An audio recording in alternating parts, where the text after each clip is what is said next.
Hey guys, MC Mura here. So today I wanted to talk about the Daigo versus Mena set from yesterday, and I really have a lot to say about it, and I'm gonna go over and analyze some of the interactions that I thought was really interesting, the game plan from both players, and the state of Street Fighter 6, because I thought this set showed us a lot about the game and what actually works, what doesn't, and obviously, I'm a Daigo fanboy, so I am obviously skewed in the direction of Daigo. Like I said in a previous video, when I got into Street Fighter, I got into it because of Street Fighter 4 when I saw the Daigo versus Justin set, vanilla Street Fighter 4 set, so I'm a huge Daigo fanboy. And when I got to meet Daigo in real life, that was an event in my life. Like, I'm gonna say I got to meet Daigo, so that just made me insanely happy. Obviously, going into the set, the narrative was always that Mena was gonna win, and I feel like everyone knew that Mena was gonna win, and it was about how much is Daigo gonna get washed. And after the set is over, everyone was like, you know what, 10-6 is not too bad. It wasn't actually that bad for Daigo. He kind of held his own. And although we knew that Mena was most likely going to win, it still kind of hurt because we wanted to believe in Santa. But the narrative now is that, you know what, Daigo didn't do that bad. Daigo did fine. But I actually think that is not doing him enough service. This dude did insane. I've got some stats with me, and I've got some analytics to show you like just how ridiculous what Daigo pulled off was. Because I honestly think Daigo played some of the best Street Fighter I have ever seen. Some of the best, and put 1,000 line beneath that, some of the best Street Fighter I have ever seen, but it just so happens that this is Street Fighter 6 they're playing. Check out this crazy stat, right? So Mena won this set 10-6, right? So they played a total of 16 matches.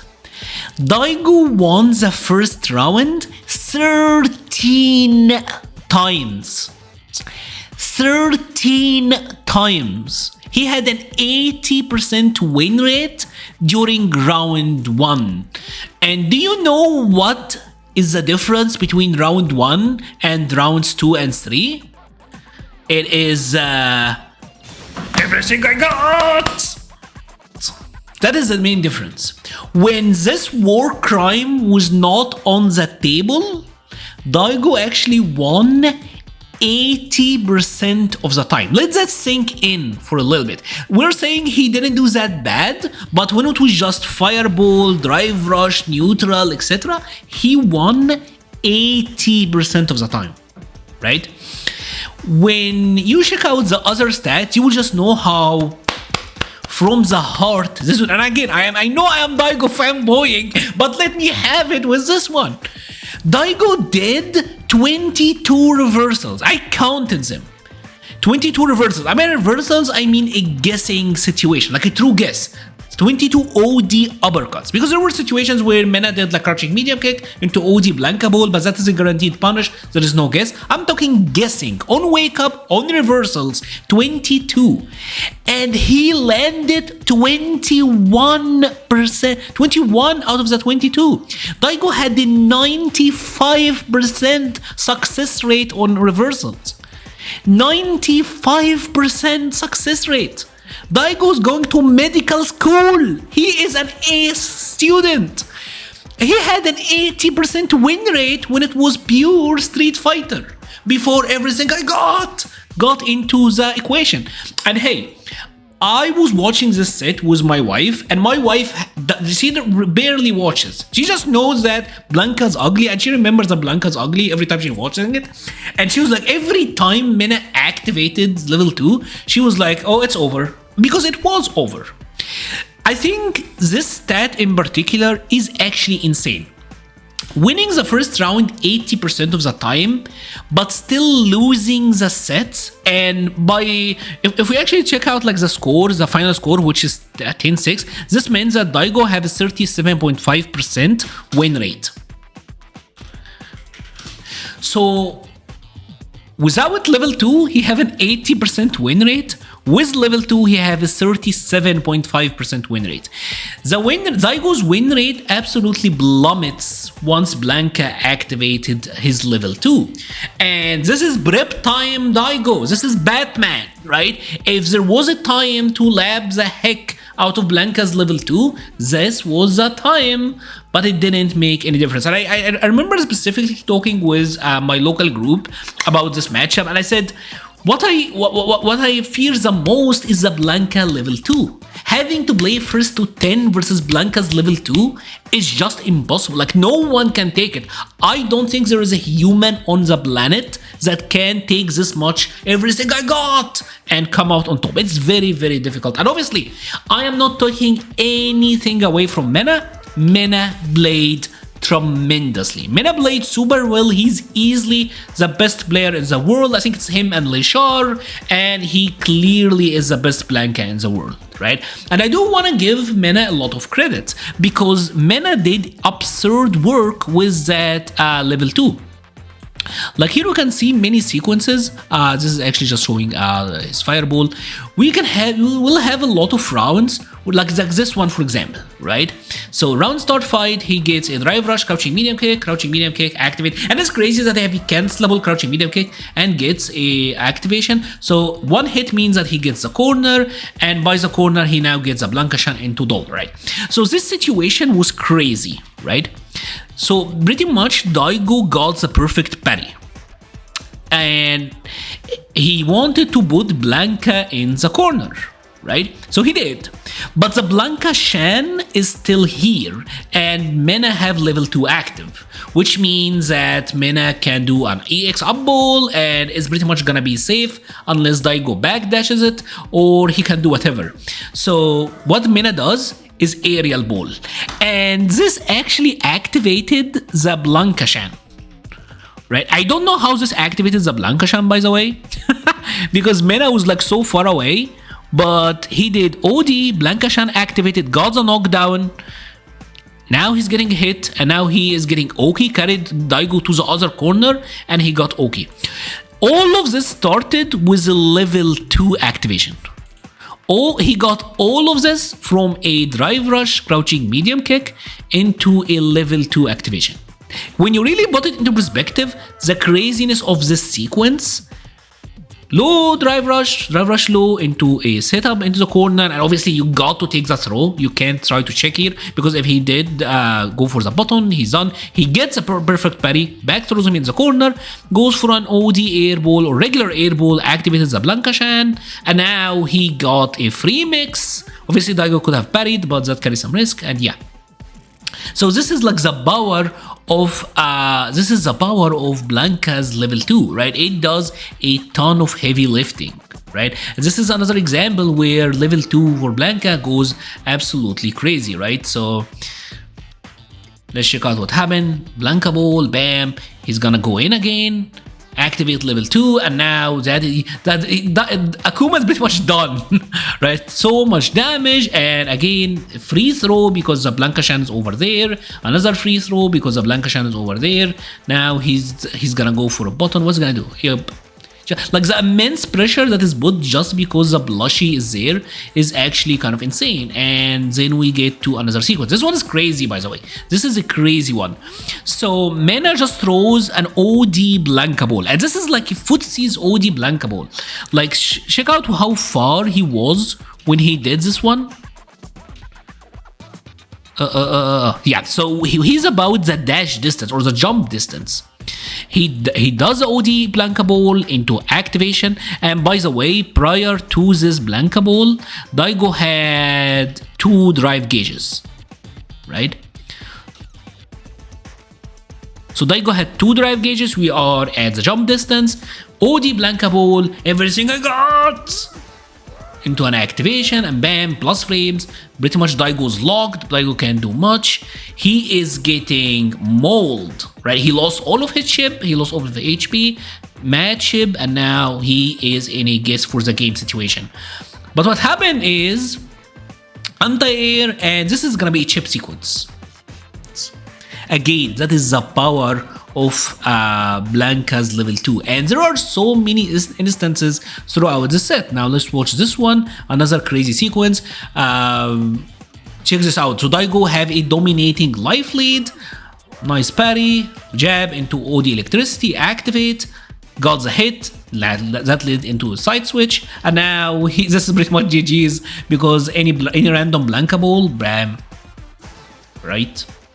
Prep time Batman didn't prep time for the level 2. Or is the level 2 actually that good? I am in the camp that this is the best super in the game. Right, so, and that is a nerfed version, by the way. And again, I am not trying to take anything away from Mena, but this level 2 did insane work in the set. The momentum shifted heavily. But let's talk about some of the instead of fanboying, let's actually talk about some of the things that happened that I thought was really interesting.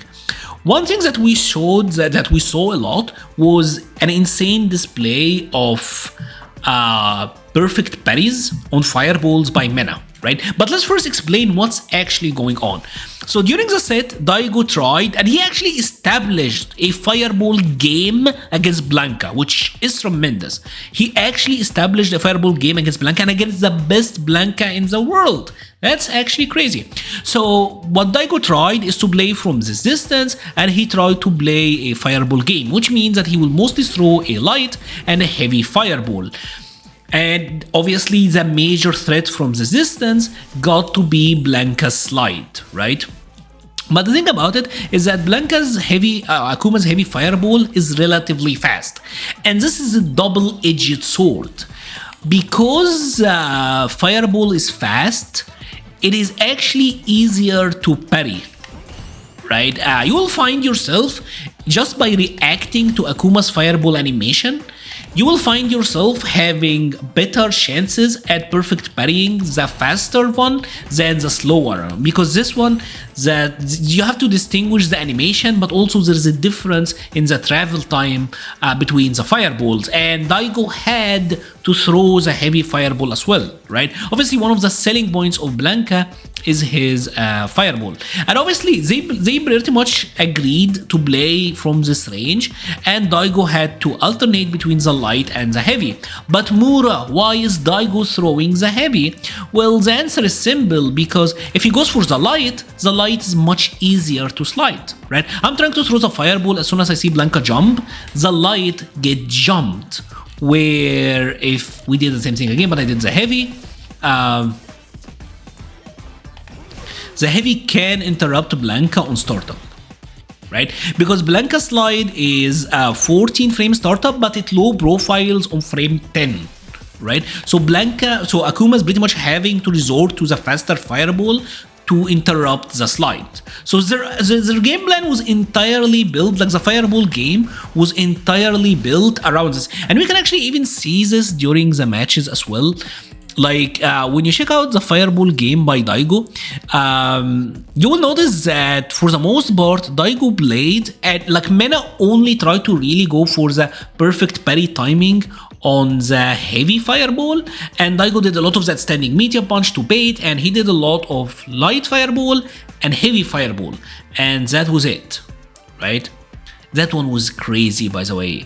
I gotta talk about this one as well.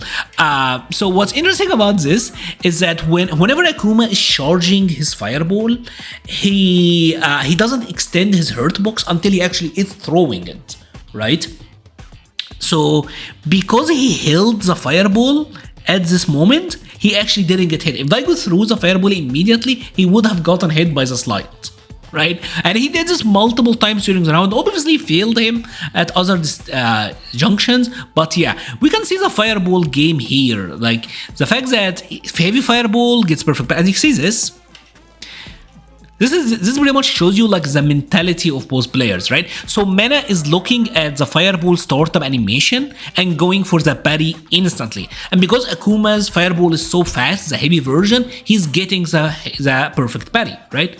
So that's it. When Daigo actually held it, Mena still went for the parry, but he just held it because, you know, that is the safe thing to do, right? So it's not like Mena obviously had insane success on these parries, which was actually crazy. But this guy to show you like what he was looking at. Again, heavy fireball gets perfect parried. Daigo was kind of forced to throw the heavy fireball to be able to get some of the lights. When he throws the light doesn't get perfect parried. It's only really the heavy that gets perfect parried. So their mindset was, I'm gonna throw the heavy fireball, because if I throw the heavy fireball, I'm gonna dissuade you from trying to slide. But if you are looking for it and looking for the parry, I may get some light, which may allow me to pretty much like get in a little bit and establish some space. Insane fireball game by Daigo, and I think Mena obviously have to be commended. His perfect parry timing and his awareness and his rotation of options were tremendous. Mena showed the slide, he showed the OD rainbow ball, even if it didn't work out for him, he showed the slide even when he got punished. Daigo didn't get dissuaded as well from throwing fireball, even when he did get punished. So that was really good.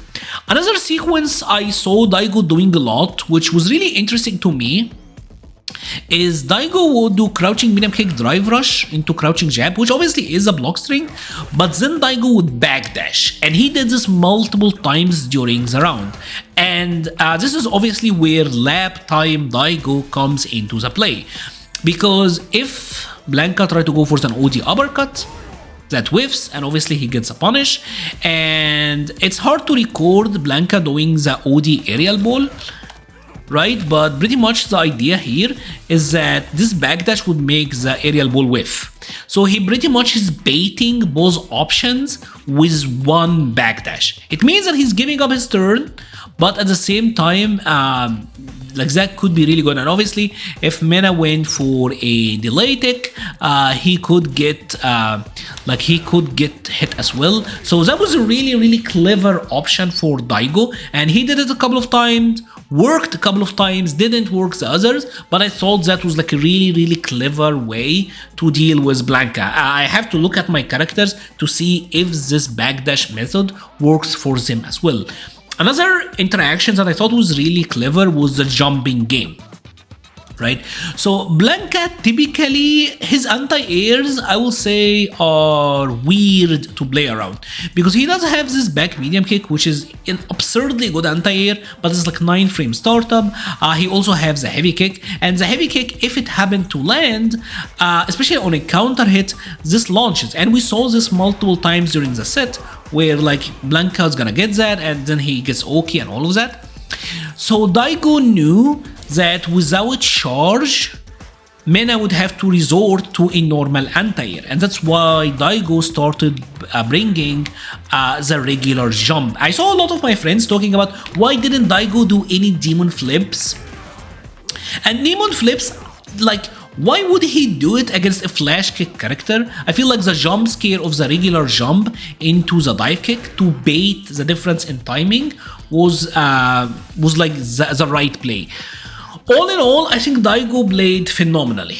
Like, he played from the heart, his neutral was immaculate, some of the best I have ever seen. He played some of the best fundamentals, some of the best Street Fighters that I have seen, and I do think Mena played tremendously as well. I am not discrediting Mena whatsoever, I am defending my GOAT Daigo. He didn't do well enough, he actually did tremendous. Given the cards that he played at his age, at his experience, I honestly think he out-neutraled Mena heavily, but at the end of the day, fighting games are not just neutral. Like, we love to fantasize about the perfect footsies and the perfect spacing and the perfect fundamentals and all of that, but pressure and options and meter management and resource management, Mena did all of that much better. I don't play Akuma versus Blanka to have an expectation on the matchup, whether it's a winning or a losing matchup, although it did feel like a matchup that is in Blanka's favor, also is considered, because I saw Daigo having to take a lot more risks than Mena having to, and obviously Blanca's level 2 is absolutely tremendous, and very much kudos to Mena for having all of the absurd amount of set play options, and his usage of that level 2 is absolutely tremendous. Anyways, what are your thoughts on this set? I thought it was extremely entertaining, although a little bit painful, I'm not gonna lie. I was kind of upset yesterday after watching it, but now that I've seen it, my goat still lives on. Thank you so much for watching and stay safe.